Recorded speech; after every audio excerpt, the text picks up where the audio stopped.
From early morning to evening, a boy demonstrates his unwavering commitment. At 7 a.m., he runs 10 kilometers in the rain, each step reflecting his dedication. By noon, he's intensely focused on delivering 500 precise head strikes. At 5 p.m., he's in the gym, pushing through 10 sets of bench presses, squats, and deadlifts. His body screams in protest, but he pushes on, driven by an unyielding determination. After enduring this grueling 14-day routine, the guy decides to resign from his job. He marches into his boss's office and slams his resignation letter on the desk. He then reflects on a question someone once asked him. Had he suddenly gone crazy? He answers in his head that perhaps it would have been better if he had gone mad, for sanity seems a burden in times like these. His gaze falls upon a dashboard ominously proclaiming, "The door to the end of days is opening soon." The message is clear. Prepare for the end with a recommended quest of strength exercises, cardio, and learning kendo. He thinks the world is ending soon after all. The countdown ominously ticks down from 5 seconds to 0, filling him with adrenaline and dread as the final moments approach. 15 days ago, cell phones across Jonnogu blared with a critical disaster alert warning of monsters near Inwang Mountain, urging immediate evacuation. Panic ensued as people tried to comprehend the chaos. A student, thinking it might be a prank, is startled by another alert about monsters near Sorak Mountain, threatening Seoul. Further notifications reveal monsters appearing in Incheon at Simgok Park and spread fear across Jumyong, Guri, Daegu, Daejeon, and Guro. The escalating alerts cause widespread alarm and confusion. But it's as if not enough. Another notification pops up with an even more chilling title. Monsters have appeared, not a joke. It includes a video by a streamer named Sarkorella, hiding in fear behind a tree. He films a giant figure, his voice trembling as he insists that it has appeared and that there's really a monster. The stream fills with comments, some dismissive, others mocking. The streamer, still hiding, questions his audience, wondering if he should go a little closer since he came all the way there. Laughter erupts in the comments, with some suggesting he play red light, green light with the creature. Another joke is that this is the reason why men die faster. Amid the banter, someone points out that the monster is moving right now. The comment section suddenly fills with panicked warnings that it's behind him. The guy is still skeptical, mutters that they're just messing with him. He insists he was looking at it, and it wasn't moving. But his doubt is shattered as the monster growls from right behind him. A loud shout echoes through the stream, sending a wave of horror through the watching crowd. The man jolts as a scream erupts from his phone, surprising him with its intensity and realism. He furrows his brow, wondering why the video looks so disturbingly real. Walking through the bustling public square, he notices others around him, also receiving disaster alert text messages. What on earth is happening today? He mutters to himself, feeling a growing sense of unease. Lee Hoyong feels the weight of life's daily struggles. Making a living is already hard enough, and now they're talking about monsters and whatnot. Who believes something like that? He sighs deeply, frustrated by the sheer number of faked videos recently. As he continues down the street, his eyes widen. There, before him, is a goblin with a shackle on its leg, breathing heavily. He feels a chill run down his spine, seeing the monster. This is kind of scary, he thinks. Maybe it's best to run for now. He says aloud that today is the day the math teacher is supposed to come. The monster, sensing his presence, starts growling but then, surprisingly, looks at him with pleading eyes. Feeling a mix of disgust and confusion, he can't help but think, is it asking him to help it? Despite the monster's attempts to act cute and ask for help, it's still too frightening. He reminds himself firmly that he's a human, and that's a monster. But those tear-filled puppy eyes make him hesitate. He wrestles with his thoughts, admitting he isn't someone who can easily show compassion to a monster. Thinking hard and practically, he decides he can't help it, no matter how pitiful it looks. Just as he's about to walk away, the monster reveals a small photograph of its family. It wipes its tears with a handkerchief, silently pleading for help. Later, Hoyong is shocked as he gets engulfed in a golden light. He's holding a small pouch in his hands, with a small golden ball glistening under the light. As he examines it, a system dashboard appears in front of him, displaying the words "Silver Goblin Pill." The description trails off. Once consumed, one will obtain. He recalls helping the goblin, a creature he never thought he'd aid. Yet here he is, holding a gift from it. The pouch in his hands feels unreal, almost like a dream. Curious as he is, he reaches out to the dashboard and wonders what this silver goblin pill is. His finger passes through, prompting him to wonder, is this something like a hologram? He thinks to himself, who would eat something so suspicious? But his contemplation is abruptly interrupted by the voice of a news anchor on the TV. The anchor reports that unknown large buildings have appeared all over the world. The screen shows these ominous towers, and the anchor continues, saying that contact has been lost with the army that went into the tower. The appearance of unknown monsters, these strange towers, could the apocalypse really be starting? The thought sends a chill down his body. He stands up, eyes fixed on the TV, his mind racing with possibilities. Suddenly, a deafening blast shakes the ground, the shockwave rattling the windows. Panic grips him as he stares wide-eyed at the window. Chaos erupts everywhere. People frantically run and stare in shock at the destruction caused by the tower. TV channels broadcast urgent news. The scene in Korea is particularly alarming. A massive tower has appeared out of nowhere. Amidst this turmoil, Hoyoung stands with his eyes fixed on the tower. He clenches his fist, glancing at the status window in front of him, which repeats the same ominous message about the silver Goblin pill. Doubt gnaws at him, but he knows he has to act. He swallows the pill, his mind racing with the thought that this might be the only chance to do something as reckless as this. As the pill goes down, a strange sensation washes over his body. His eyeballs dart fiercely, and he notices a status window pop up, announcing that he has obtained Sage's status window. This powerful tool promises to provide the highest rate of survival in this dire situation. A blue light appears before him, and from it, a book materializes, landing in his hands. He opens it, and a blinding flash envelops him. The book merges into another status window titled Guide, giving an alarming declaration that the door to the end of the world is opening soon. With 15 days, 4 hours, 12 minutes, and 52 seconds remaining until doomsday, a window advises him to prepare by engaging in strength exercises.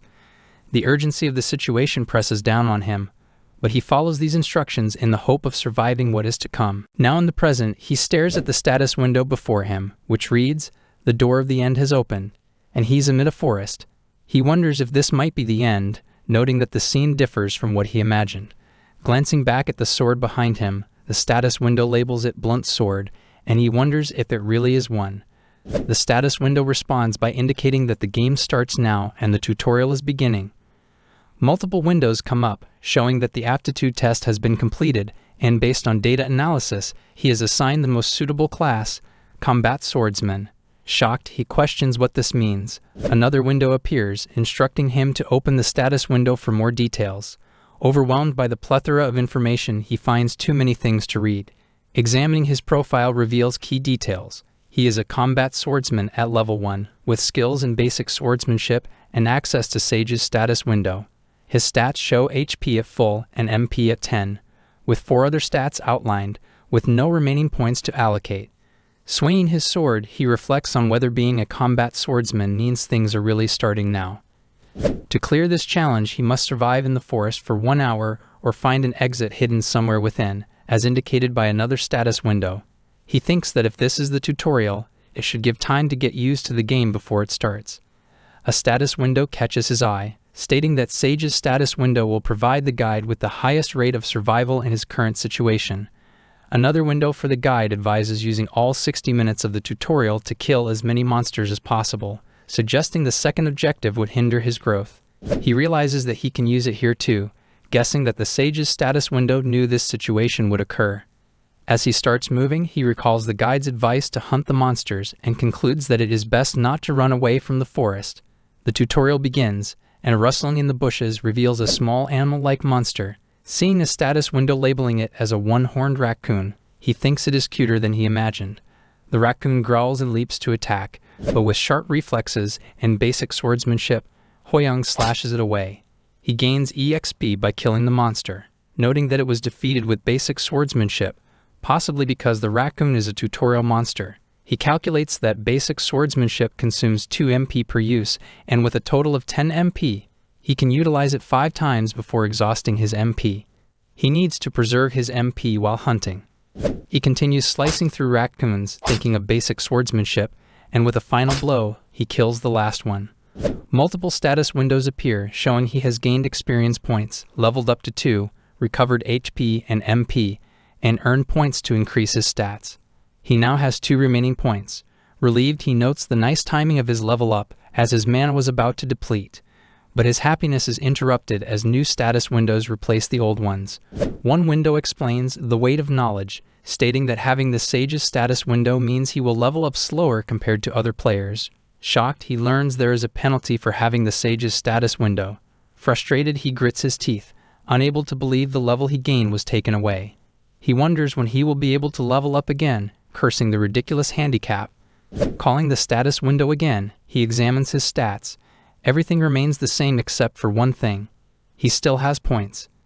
Thinking hard, he concludes that, if he is correct, this isn't a penalty but could be an overpowered bug-like ability. Swinging his sword fiercely, slicing through the raccoons with a ferocity that leaves no room for error, Hoyoung's eyes lock onto the status windows that appear before him.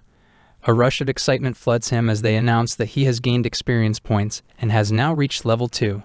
However, just as quickly as the windows appear, they vanish into thin air, leaving him staring at his stats with a furrowed brow. He has fallen back to level 1, just as he anticipated, yet he sees that his remaining points are steadily increasing.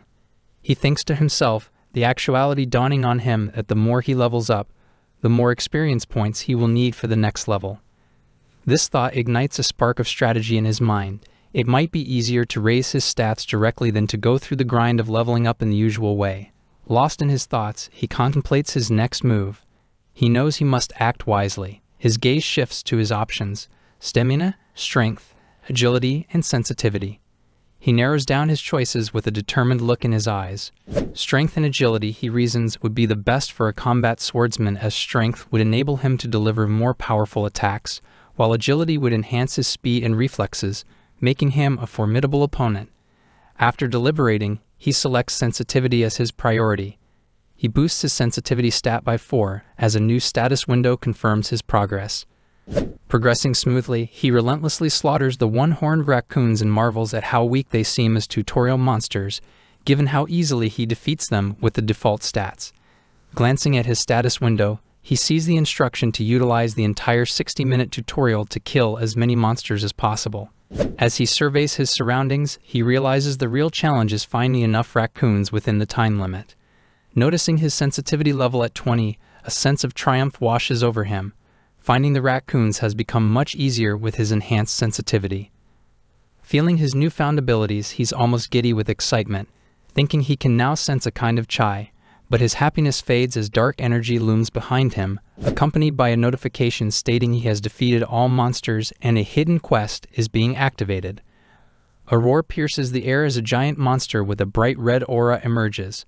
The status window commands him to defeat the level 2 one-horned raccoon alpha. Staring at the beast, dread creeps into his mind. The raccoon alpha tightens its claws and leaps towards him. Instinctively, he jumps back, narrowly avoiding the attack. Panting, he grapples with the realization that it's incredibly fast. This monster is the boss, and it slams into the ground, while Hoyoung struggles to steady his nerves. This creature is unlike the others. The raccoon charges again, but with a determined glare, he swings his sword, slicing through it. Relief floods him as he thinks, it's doable. The status window confirms his victory. He has defeated the boss, cleared the hidden quest, and earned gold. Catching his breath, he gazes at the raccoon alpha's cold body, feeling a swell of pride that he's now level 7. The window reappears, stating he has completed the tutorial. He hadn't expected the hour to stretch so long, but now it's over. But it isn't over yet, as suddenly he finds himself in a different place, surrounded by a crowd of people. Confusion sets in as he thinks about his whereabouts. A speaker crackles to life, welcoming everyone and announcing their successful completion of the tutorial. The crowd listens intently as the voice continues, explaining that they are in the lobby of the tower, specifically the C2567 region. Lee Hoyoung's mind races. He counts 14 men and 11 women. Did they all finish the tutorial too?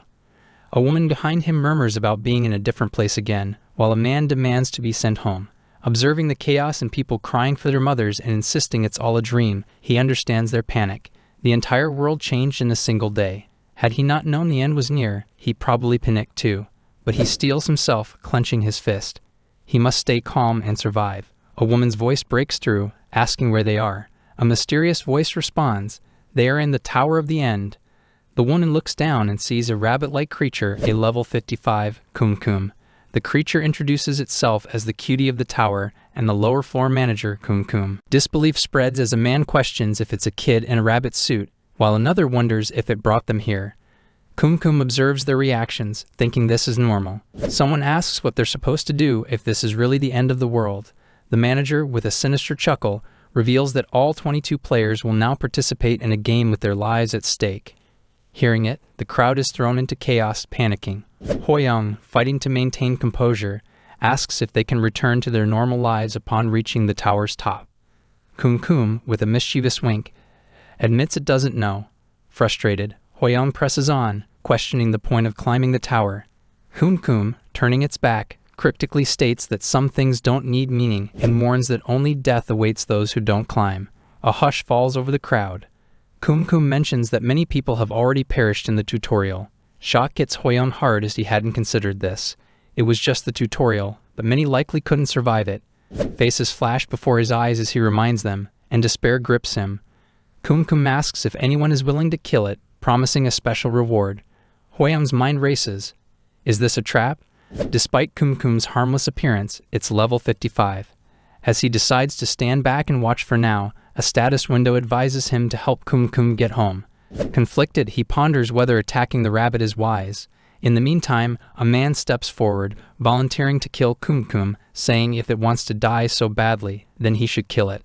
Hearing him, Hoyoung gets upset that he was too late. The man prepares for the attack, vowing to make it painful. He charges at the rabbit, but is met with a rather powerful punch to the face, sending him flying. The crowd is stunned at the sudden transformation of Kum and the tragic end of the man. Kum sarcastically apologizes for counterattacking. Panic spreads, with people screaming and fleeing, shouting about the man's death. Hoyoung, rooted in place, is consumed with fear. It could have been him. Kum, reverting to its original form, tries to reassure everyone, laughing off the incident as a mistake. The status window reappears, urging Hoyoung to help the rabbit get home. The manager asks for more volunteers. Doubt gnaws at Hoyoung, reflecting if the guide deceived him. Kum, with a sly smile, asks if anyone wants to help it get an early mark. The room falls into an eerie silence as everyone tries to process what just happened. Hoyoung, his mind racing, begins to suspect that the guide lied and wonders, why would it deceive him? Suddenly, his eyes lock onto Sage's status window that has been triggered. Intrigued, he examines the options. Sage's Eye, enabling him to view others' status windows and guide, summoning assistance at critical moments. However, choosing either will slow down his leveling compared to other players. He ponders the significance of the Sage's Eye he just discovered. As he glances at Kum while choosing the Sage's Eye, a grin spreads across his face, thinking he finally understands the situation. Kum, acting cute and innocent, says it wants to go home. Hoyoung raises his hand, volunteering to help. A surge of determination runs through him as he thinks the guide wasn't lying after all. Kum loudly calls out Hoyoung's name and level, prompting him to confidently declare that his level isn't important when he's doing a good deed. Kum, with a fierce look, agrees and urges him to send it home quickly. A woman from earlier interrupts, reminding Hoyoung of the danger they just witnessed. Others join in, urging him not to do anything reckless. But he, with steely resolve, assures them it's okay, and he has a plan, leaving the woman speechless and the crowd uncertain. Facing Kum, he confidently declares they'll witness something exciting, gripping his sword tightly. The air gets thick with anticipation. Kum, now excited and eager, transforms and readies a punch. Hoyoung stands still, his eyes locked on the rabbit's fist approaching with deadly speed. He remembers the earlier announcement, noting there should be 25 people, but Kum mentioned only 24. He suspects the omission of the 55th level monster was deliberate, a psychological tactic to induce fear. As the punch nears, the crowd holds its breath. In a split second, Hoyoung avoids the punch and counterattacks, revealing with Sage's Eye that there are only 24 people here to begin with. Gasps rippled through the crowd. A status window pops up in front of the dead man's body, revealing a human hologram created by Kum. He compliments Hoyoung, showing its profile as everything 0, level 55, noting it's not its true form, just a hologram that disappears when damaged. The revelation stuns everyone. Kum then vanishes, leaving behind a small blue-green ball tagged stat.1 and a parting message. For those who have courage, may the odds be with them. The crowd buzzes with confusion and curiosity. A hologram? So it was fake? They murmur. A man approaches Hoyang, asking how he knew. He explains that he saw blood pass through Che Yisol. Her face and clothes should be covered in blood due to proximity. Yisol looks at herself, her eyes widening in realization. He concludes, saying he thought it was all a show and thinks it's better to make up an excuse. Suddenly, a red-haired man steps forward, his expression smug. He claims it's a waste for Hoyang to have the ball, insisting he just got lucky. Kim Seong, a level 4 player, asserts he would have stepped up if he had noticed. Hoyang questions the waste comment, to which Seong responds with arrogance, saying that being still level 1 means he's either weak or a coward who ran away. He suggests Hoyang yield the ball for the sake of mankind. Gripping the ball tightly, Hoyang feels a surge of defiance. He thinks about Seong's arrogance, breaks the ball, and declares that yielding isn't his hobby, earning himself a stat point and leaving Seong furious. With anger, he accuses Hoyang of greed and trying to save face. Trying to keep calm, he thinks from experience that the wisest thing to do is to avoid people like him. Yet he wonders how long he can maintain this approach. An announcement interrupts them, stating that their starting gold will be distributed. It explains that gold can be used in the shop, with additional gold based on monsters hunted in the tutorial. Kim Seong sneers at Hoyang, telling him to consider himself lucky. The announcement continues, revealing the highest starting gold is 7,400. Shockwaves of astonishment ripple through the crowd. Seong curses, receiving only 1,300 gold, while level 4 Kim Junsong, receiving 1,500, marvels at the top player. Hoyang, holding 7,400 gold, recalls the grueling effort it took to kill raccoons, recognizing himself as the top player, but keeping it a secret to avoid drawing more jealousy. A window pops up, showing the shop opening. Hoyang contemplates the 3 main uses for gold: buying items, leveling up skills, or increasing stats. He methodically spends gold to raise his strength, stamina, and agility, leaving all stats at 20 with 4,600 gold remaining. Nearby, Kim Seong shouts about the expense of leveling up skills draw Hoyang's attention. He decides to level up basic swordsmanship with 1,500 gold and purchases new clothes, replacing his worn gym uniform. He then hears someone calling his name and turns to see level 3 Yisol asking for advice. He's puzzled as to why she seeks advice from a level 1 player. She smiles warmly, expressing admiration for his bravery. He peeks at her profile, noting her stats in gold and finding her as a class healer, with level 1 healing hand skill. To check her honesty, he asks how much gold she has. She honestly replies 800. Curious, he asks if she enjoys exercising. She admits she doesn't mind walking, prompting him to guess that her stamina stat is probably low. He suggests she invest in stamina, and she gratefully agrees, thanking him for his advice. In the meantime, an announcement declares the first floor mission will commence soon, instructing them to form 3-man parties and warning that incomplete parties will be filled randomly. Panic spreads through the crowd. Lee Hoyang thinks he anticipated group missions but is surprised at the early timing. Kim Junsong suggests they reveal their levels for better team formation, and the players start doing so to form the parties of their choice. Yizil requests Hoyang to team up, and he agrees, reasoning that a healer's offer is valuable. However, other players avoid his party, citing excuses. Despite having a healer, a level 1 combat swordsman isn't appealing. Yisol, looking worried, asks what they should do. Hoyang sees level 4 players comfortably settled in their parties and glances at the remaining players. The announcement suddenly states that time is up and incomplete parties will be filled randomly. As the mission commences, they are transported to a dense forest, and Hoyang and Misol find themselves with Seong, who curses his bad luck loudly. Facing Seong's glare, Hoyang wonders if cooperation is possible. Determined to survive, he resolves that he must make it work, no matter the challenge. As he's determined to survive, the status window pops up, displaying the mission to annihilate the Kobold tribe within a 12-hour time limit. From their vantage point behind the trees, the 3 of them look down at the tribe's area.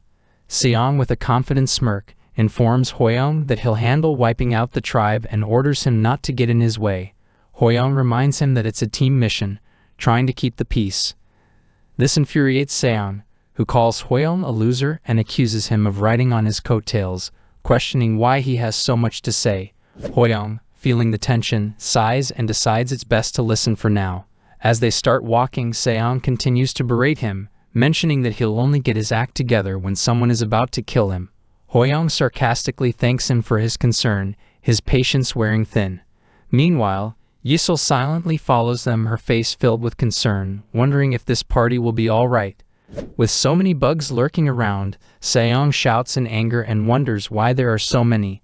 Looking at his attitude, Hwoyoung thinks they really need to complete this mission without any trouble.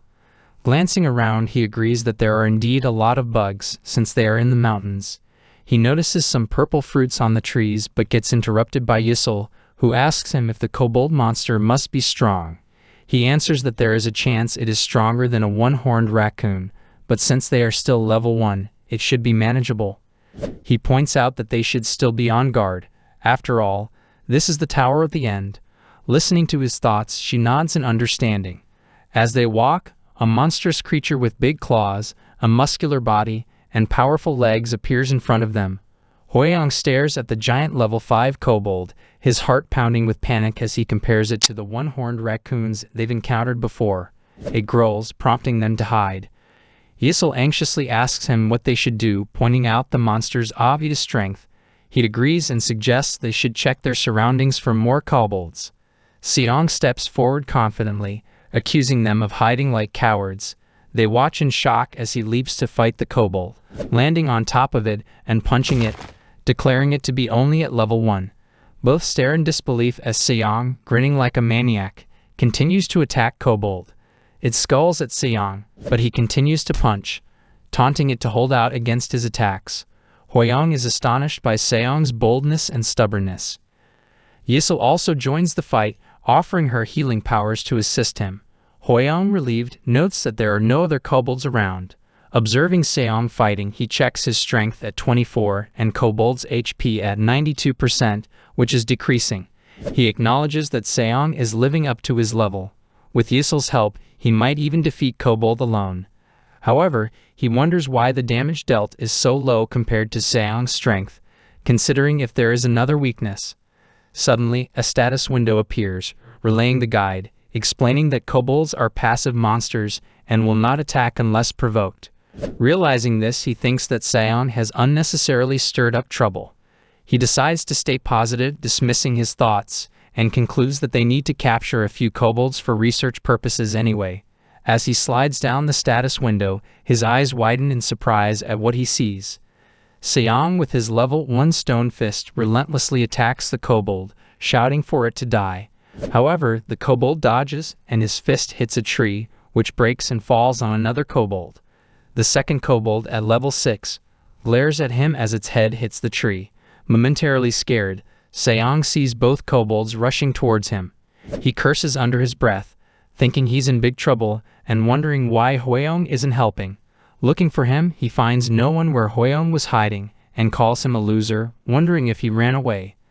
The kobolds roar, ready to attack Seong, but Yisul attacks one of them from behind, warning him of the danger, but she trips over a rock, falling and hitting her head. Trying to regain her composure, she finds a kobold poised to strike her. Suddenly, a sword appears, piercing a fruit, and Hwoyoung, with his level 1 basic swordsmanship, steps in. The fruit's pulp falls on kobold's body, paralyzing and killing it with a loud groan. A status window pops up, indicating he has eliminated the level 6 kobold. Seong calls him a loser, while Yisul looks at him with teary eyes, relieved. After killing the kobold, Hwoyoung recalls seeing bugs eating all the other fruits but avoiding them, sensing something was off. According to the guide's information, he had summoned a poison apple from his inventory. The guide had told him that kobolds are vulnerable to poison and advised him to gather poison from the mountains. Now holding the poison apple, he smiles, thinking it's the key to the level 1 mission. Seong, gritting his teeth while fighting a level 5 kobold, watches as Hwoyoung helps Yisul to her feet, asking if she's okay. She thanks him and he remarks that he didn't expect another kobold to be drawn in by the aggro, knowing that it would have been dangerous if he had been a bit late. She acknowledges this, thanking him for his timely help, and he replies that he's relieved. When she asks where he went, he tries to answer but is interrupted by Seong, who calls him a loser. He accuses Hwoyoung of being a free rider, hiding when it was dangerous, only to swoop in and steal the final hit. He curses, calling him an unethical bastard, noting how he gulped down the stat points earlier.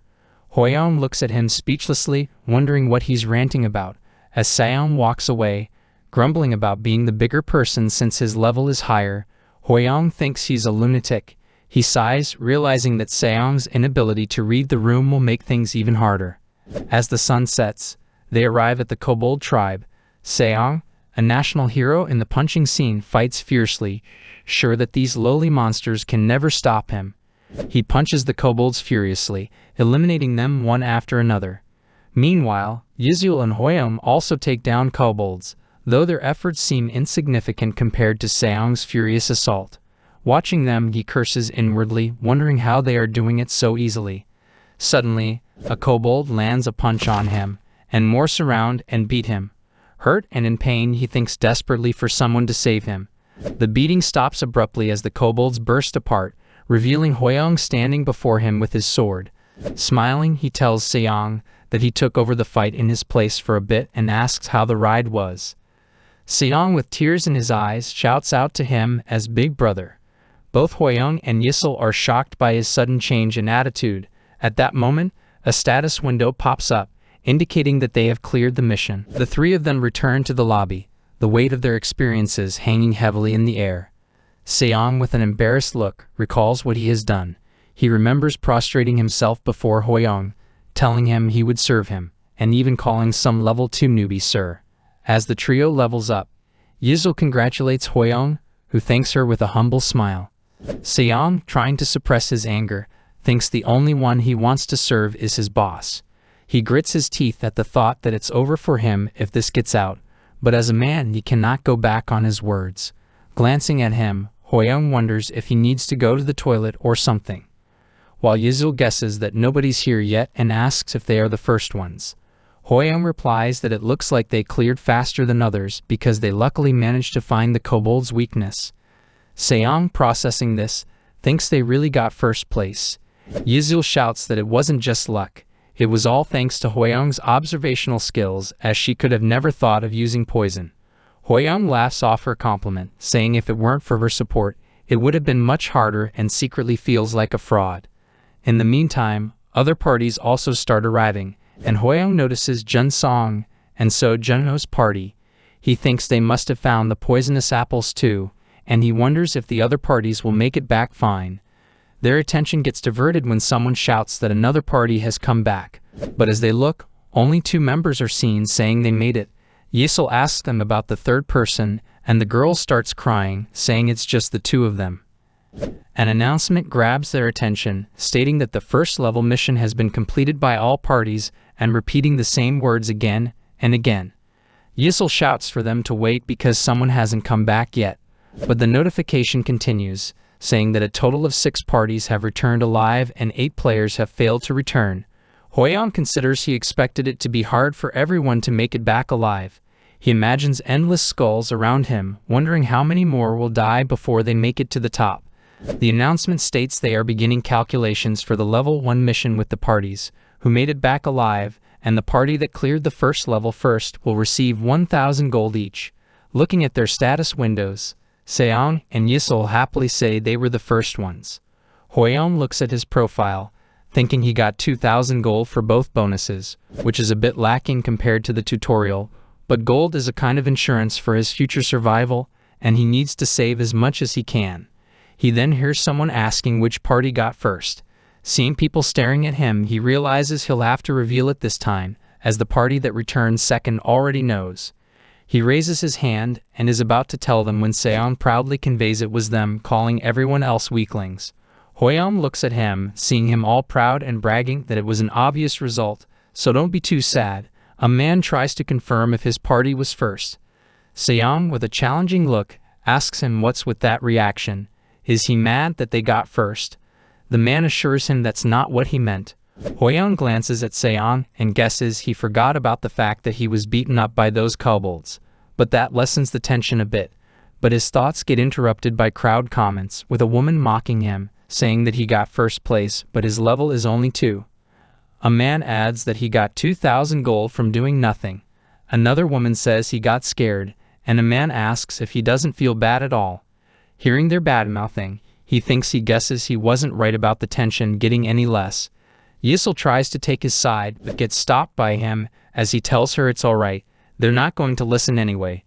She insists, but Hoyoung states he'll have to show them. Junsong tells everyone to calm down, saying they need to focus on their survival.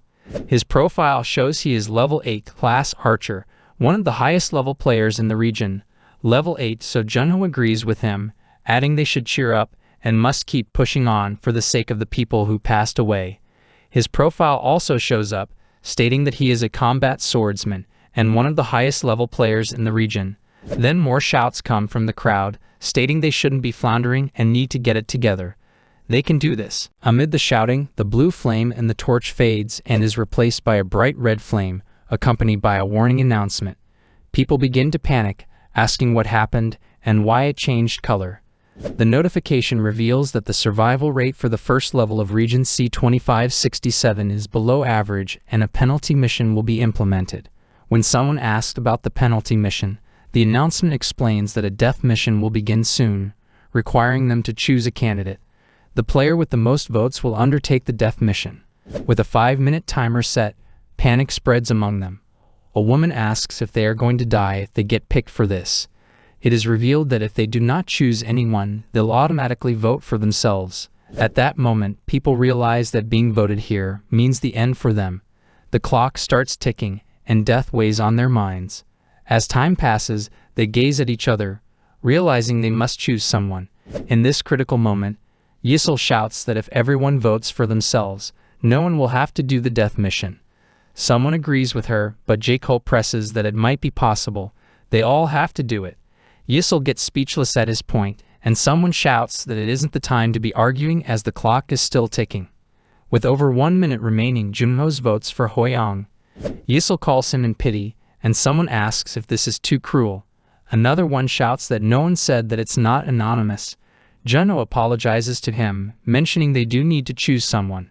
Hoyang, with a forced smile, says he did expect it given the atmosphere, but he's a bit taken aback as he doesn't want to die after all. Yisel tries to convince them that it's not too late if everyone votes for themselves, and Hoyang votes for Junho. However, Hoyang cuts her off, saying it won't work. He explains that Jaetol had a point. They don't know if that strategy will be effective, and the trust is already broken. As voting continues, the names keep appearing on Hoyang's name tag as people decide on who to rule out. Seeing the names on his head increasing one by one, he knows that the biggest reason is that he's low level. They have lost the notion in society that the strong should protect the weak. Yisel shouts that they're too cruel. How can they do this to someone? A man shouts back, asking what they are supposed to do. He's going to die if he doesn't vote, so he hasn't done anything wrong. Another woman adds that she's sure he would have died anyway, given his level, and that's how masks fell, and people revealed their true selves. With only 1 second remaining, Seong also votes for Hoyang, mockingly expressing sorry to him. It was a cruel reminder that the world of the end really is here. The window declares that all votes have been cast and the portal to the death mission is opening. As the portal opens, everyone looks on, questioning if this is real. Yisel, with tears in her eyes and her mouth covered, calls for Hoyang. Seong laughs, realizing that with Hoyang gone, his problem is solved, and calls himself a genius.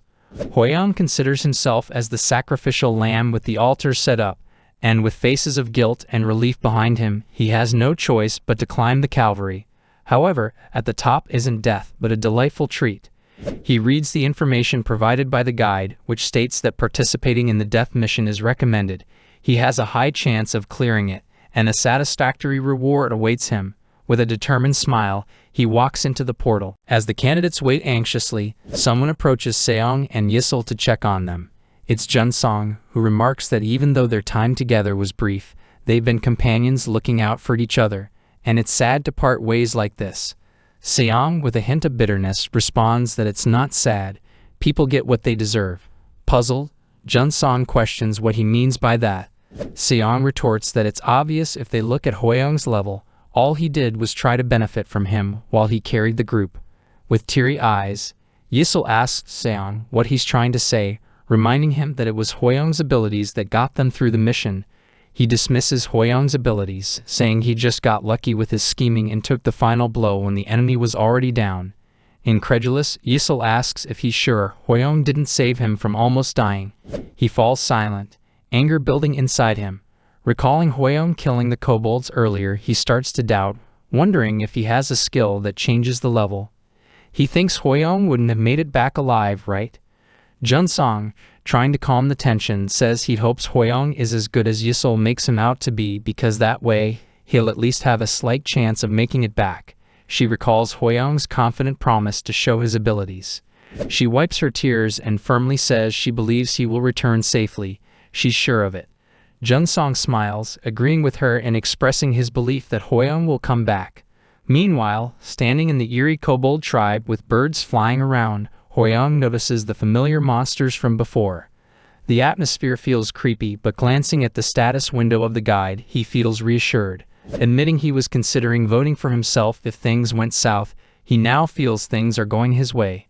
Recalling Seong's face, he clenches his fist, determined to deliver the final blow, though it was already decided.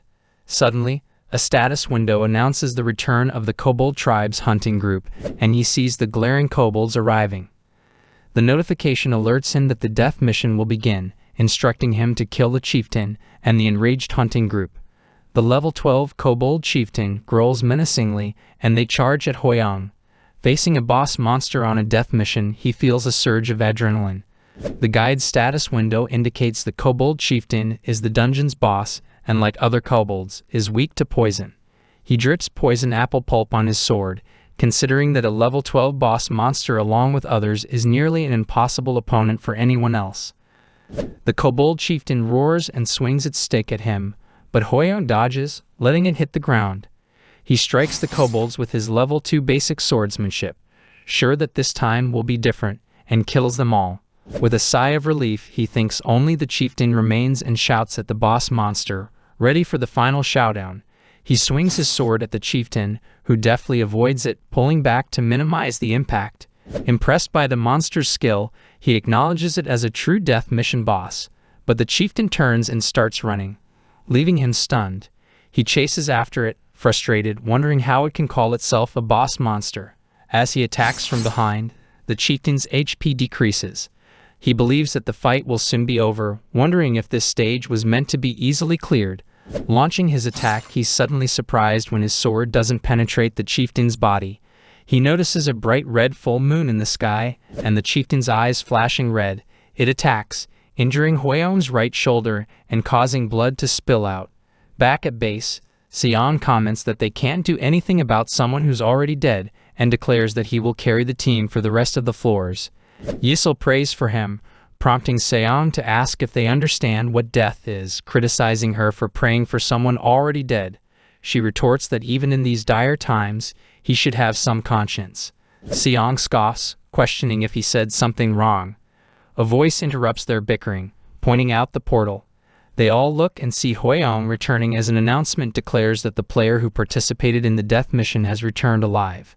He smiles and confirms, "I'm back." As he returns safe and sound, he recalls the guide's warning about the chieftain's increased abilities when its eyes turn red. After getting injured, he notices its red eyes. Moving backward with his HP decreasing, he leans against a tree, trying to stop the bleeding.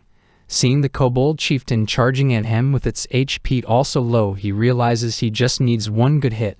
As the chieftain rushes to attack, Hwoyoung dodges, causing its stick to punch a hole through the tree.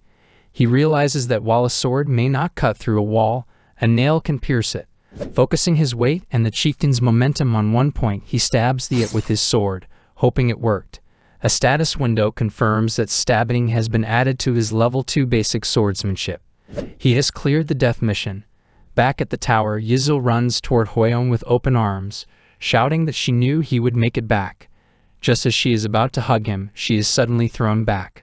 Regaining her composure, she sees Seong hugging Hwoyoung tightly, declaring he had faith Hwoyoung would return, and calling him Big Brother. Seong laughs heartily, declaring that a lowly death mission could never stop his big brother, the strongest in the universe.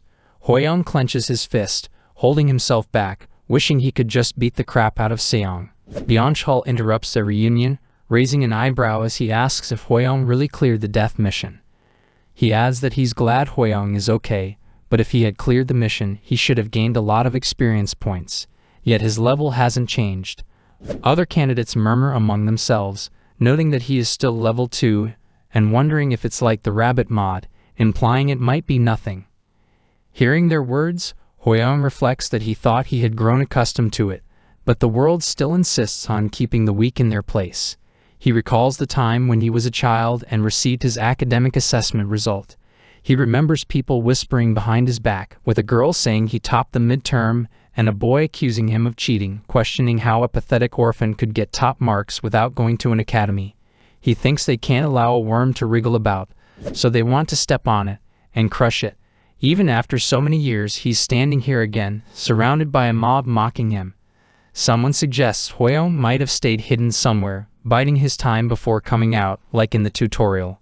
Another agrees, saying it makes sense because, at his level, he must have been hidden in a pit somewhere. Hwoyoung grips his fist tightly, thinking he already knows prejudiced people don't change their perspectives easily. But right now, what he needs to do is... Someone interrupts, telling the others not to run their mouths so thoughtlessly. It's Yisel, her voice firm, as she asks why they keep doubting him. She points out that he already proved he survived the death mission. Hwoyoung looks at her, pondering that she knows nothing. Seon also steps forward, agreeing with her and calling Yisel Big Sis.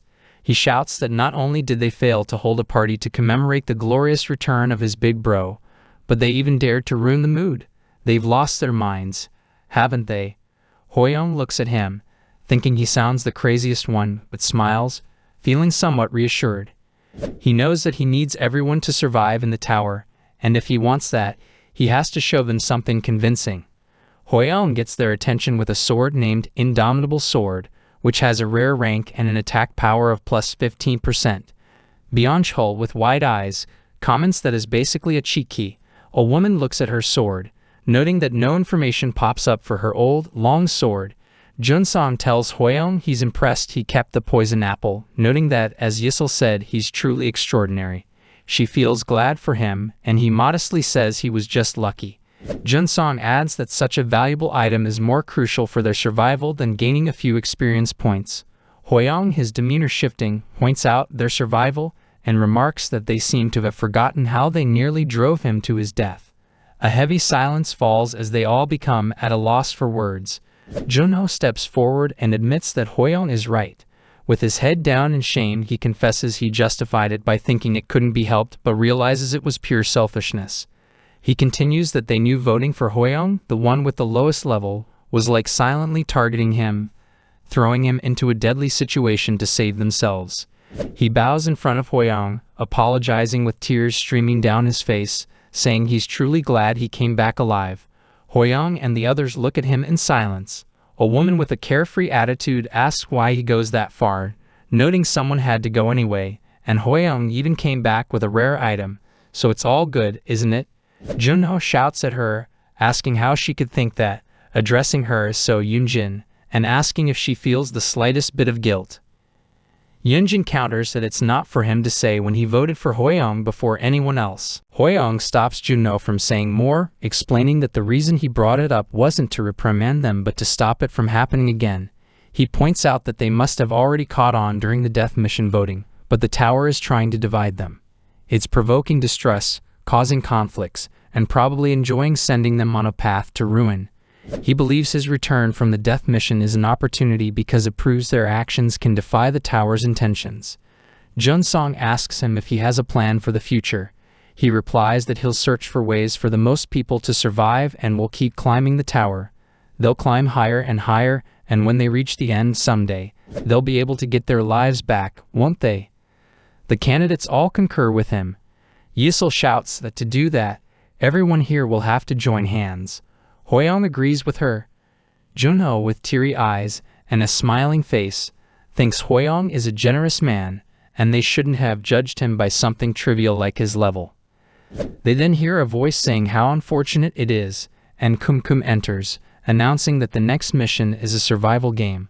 Looking at it, someone asks why it's here again. Another asks if it's giving them stat points this time too. Hwoyoung, feeling chill, asks what a survival mission means. Kumkum laughs, calling him quick and explaining that the mission for level 2 involves a battle royal among the 15 players present. Everyone looks in pure shock. He winks, adding that since it's a lower level, it's just a mild taste for them all, so cheer up. He explains the rules. There will be 16 players and 16 doppelgangers. making a total of 32 people. To clear the mission, they must kill the doppelgangers, who will have the same stats and memories as the players, making it challenging. The most important rule is that there's no reward for killing a doppelgangers, but if a player kills another player, they can obtain stat points and gold. In other words, this mission could be an opportunity for them. People start shouting, saying he's basically telling them to kill each other.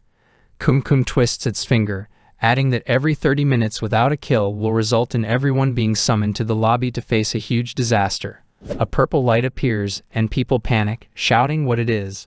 Looking at a claw coming out of the lightning, someone points it out.